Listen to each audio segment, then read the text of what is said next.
Our first reflection was done after visiting the Oracle of Delphi.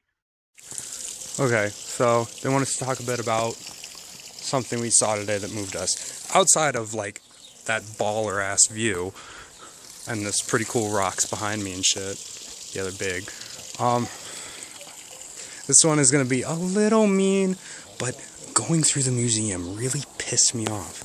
And it's because when you're in that situation where it's like the way they store the art, the way it was purely being observed rather than experienced. It irked me, man. Like, in my mind, it's that leave it outside. Sure, it might get ruined, but fuck it, it's art. It's not like it's ever gonna last forever. Nothing will. And it draws so much away from it to take it out of its place. It really upsets me. Like, I'm the kind of person where I'm fully for a restoration. As accurate as you can be with it, do it. But if you're like making up something new for it, that's then a bit off top, or don't do that pretty much. But as long as something can be restored, because like, let's say some kid like jumps on it and it breaks, which I guess that is sort of preventable. Basically though, the main thing is leave it outside, leave it where it was, so that people can experience it the way it was supposed to be. Because without that, it loses something. It just becomes, it just feels like it's commissioned almost, like there's no inspiration behind it. It's purely something to be looked at. It's a magazine. At that rate, why'd you come to the museum? Why not just go online where there's super HD pictures, probably from a bunch of different angles, so you get the full experience. That's the thing that all museums do for me, except for like very specific things where it's more so showing like how something worked. That's different, because that's something where if you do leave it out and it degrades, you'll lose how did it work. So when it's something like a model or whatnot, that totally fine in a museum.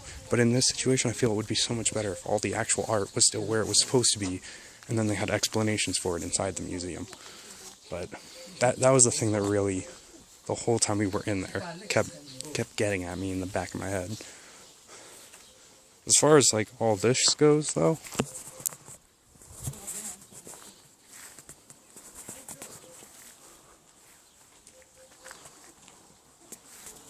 like I can't even words this. This is intense. This is just like camping. Intense. Okay. And then later, our second reflection was done after visiting Naxos. My original reflection became corrupt, so I'll try to recreate it as best I can.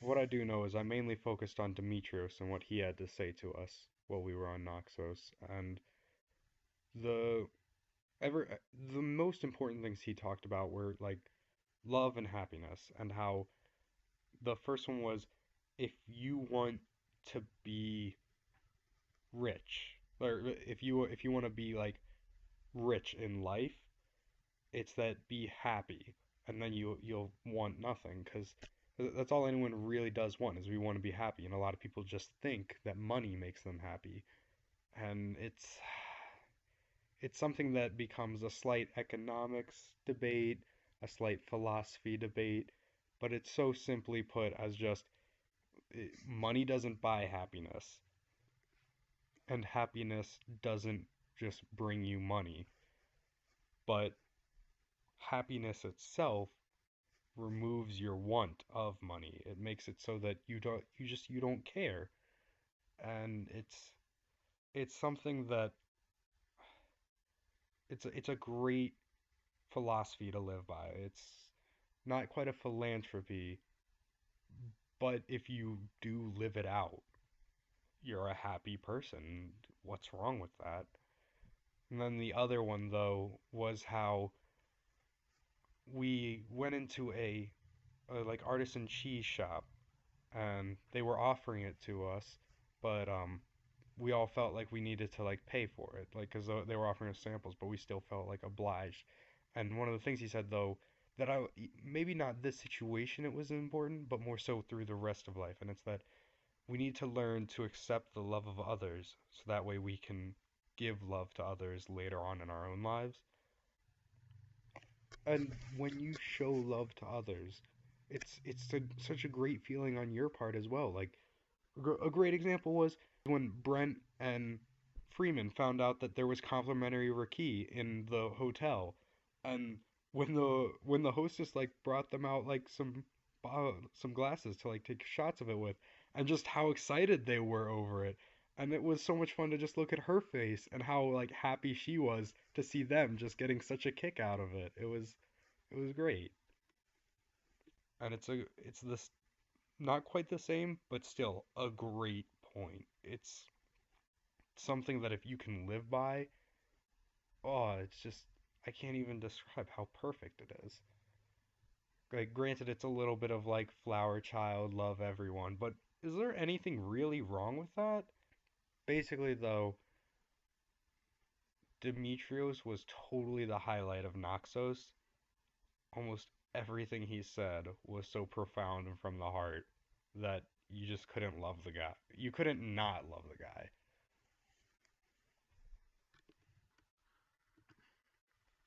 Our third reflection was done when we were on Crete. For my self-reflection, I was going to do it a little bit differently. It's not so much a singular moment that I'm going to remember, but there is one that made me realize what it is that I'm going to take away from it. It's that on this island, there wasn't anything truly, like, mind-boggling. Like, sure, beaches were cool. They were really pretty even, but at the same time, that's only so good. More so it was that when we had dinner on the first night and we were giving the toast and everything, it was that it's the people that I was with that was making it enjoyable. Like, without them, without the other people there, I'm just alone and not enjoying the experience. Like, every time I went off alone, like at night and everything, it was really boring. But it's the people you surround yourself with that make the difference.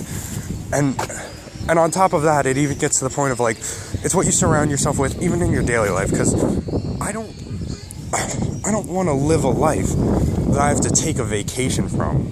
What does that say about my life? That I don't enjoy it enough? That I need to go somewhere else?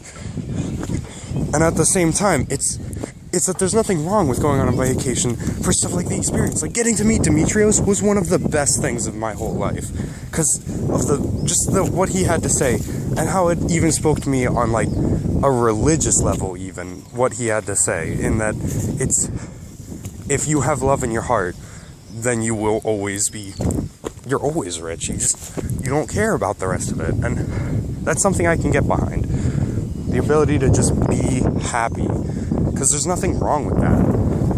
Like, sure, you might occasionally have something go unpaid, or you might have financial troubles, but that's just money. That's all that is. And if you can live a life that every day you wake up and you're happy, what's wrong with that? So I gotta say, it's that there's no specific moment outside of being with these friends I've made and having a good time. Like, getting to go up to the top of the mountain with Kyle. That was fun. We had fun. And it's that when you go on vacation, I hope you don't do something where you're like, well, we were gonna go to this mall and then eat here, and it's like, sure, that stuff's all fun and dandy, but don't just do that. You gotta go have an experience. Like, part of the whole reason with this class was we wanted to see how the Greeks thought differently, and one of those things was literally how it's about living in the moment, not making memories you can look back on. It's about an experience in that moment. How do you feel right now? Right now I'm having fun. I'm hopping between rocks on a fucking little hill in the middle of a city. And I've gotten way beyond my 30 seconds I was supposed to use for this. But I have to. It's so important. It's that if you can be happy without all this, this isn't required. This is a sweet bonus, but at the same time, build your life and change it in a way that will make you happy. Surround yourself by people that make you happy. Because when you're unhappy, why? And then our final reflection was done while we were back in Athens on our last few days.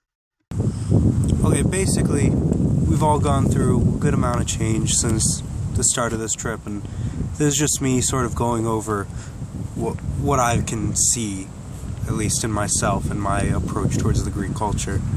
For myself, at least, it's how I've gained a bit more of this understanding of the idea of like living in the moment, like the experience of something, rather than just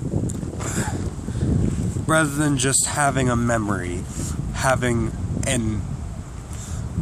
something I can look back on. It's instead that in that moment, it was incredible. It was something that I want to relive rather than remember.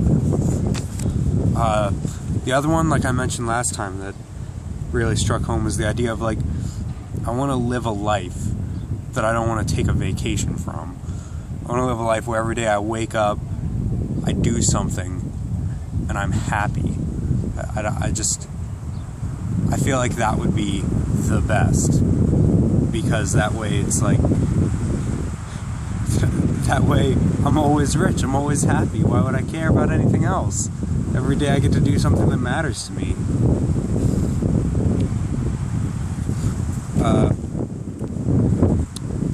The next part is one of the things that Demetrios had said to us, and it was how I want to change myself so that I love everyone. Like, I'm already supposed to live my life that way, but I want it to be so that I show everyone love, and then they try to show it, if not to me, to someone else. And like that, it just get that going, because the more people that do that, the better it works. And it just, because there's nothing wrong with it in my mind, and I feel like it's one of those things that what's the worst that could happen? So I want to try doing that more. As for how I viewed Greek culture from when I came to how I view it now, I have a lot more respect and a deeper appreciation for it. Like, before, it was more so just like the standard art that you see and a little bit of knowledge about Sparta and Athens and like the 300 movies. But now I like actually, there's like substance to all that, and it's a lot neater. Like even just with the semester before I took this class, I took an art class in which we took a lot of time for the Greeks, and it's really neat how a lot of it I could apply during this. I really enjoyed that. One of the other things is I've gained an understanding of why they were always so over the top whenever they did something, and it was a mixture of like, for the experience of it, of like, we did this, guys, but then also for the people and how that would change it. Not how it changed it, but more so how when they made like the Acropolis, they were doing it as parts of it for like Athena, but then it's that it's for the people doing it for Athena, and it's that the people are the ones who get to experience it. And I thought that was pretty cool.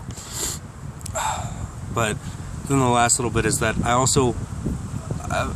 already knew they were in a bit of like economic strife here in modern times, but now I just feel really bad for them because of the whole thing that we had to look at when we went to Mykonos and some of the and Crete, and how it's like they're modern day, they serve tourists. Like, they just, I know anywhere that a tourist goes, that's how it's gonna be, but it's more so, I mean, like, it's their lifeblood almost. Like, they just aren't, I don't know how to describe it, but it's sad. They live to serve tourists and certain people in their lives. That's it. And it's like, that's just, I feel bad for them, because that's like, you people were once so great, and now look at you. And I feel bad for saying that, but yeah. And the last little bit is I feel really bad about what's happened to their history. Not in terms of like, we know it wrong, but in terms of like what they have of it. Like, when we went to the Acropolis, we couldn't experience any of it. We could just look at it, and that sort of ruins it. And it was like that at so many of the places we went. Like Delphi, it was amazing to look at out from, and same with the Acropolis, like looking at the scenery around it, but it itself could be so much more, and I felt really bad about that, and that was one of those things that, like, now it's like, I'd totally tell someone to come visit here on their own time, but I wouldn't tell them to visit the main tourist spots. I'd tell them, like, go out and explore, like, the area, like, mainly for the scenery, and, like, meet the people, because that's what matters here, is, at this point, it's the people. It's always been the people.